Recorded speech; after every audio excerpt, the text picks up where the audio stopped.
చిరంజీవి గారి సినిమా వస్తాయని చెప్పేది ఏంటి తెలుసా? చాలా కష్టపడి వచ్చాడు.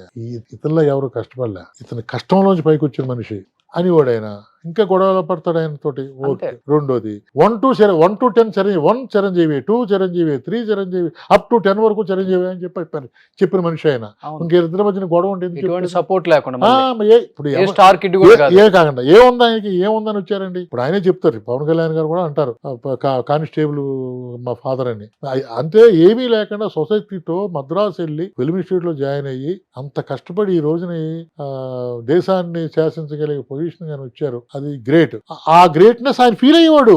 ఎవరు ఆయన అనేవారు. ఇప్పుడు రాజేంద్ర కుమార్ గారు ఫోన్ చేసి అడగండి, అలాగే ఫీల్ అయ్యారు. కొంతమంది వాళ్ళు బయట కావాలని డిఫరెన్సెస్ ఉన్నాయి అని అంటారండి. ఇంకోటి, ఇప్పుడు అరవింద్ గారు ఫస్ట్ సినిమా ఈయన దేవుడి దిగి వస్తే ఫస్ట్ సినిమా ఈయన బ్యానర్ ఓపెనింగ్. ఫ్యామిలీతో బాగా క్లోజ్ అండి, ఒకే ఊరు కదా, మరి ఎలాగా గొడవలు పడతారు సార్ అంటే రకరకాలుగా చెప్పు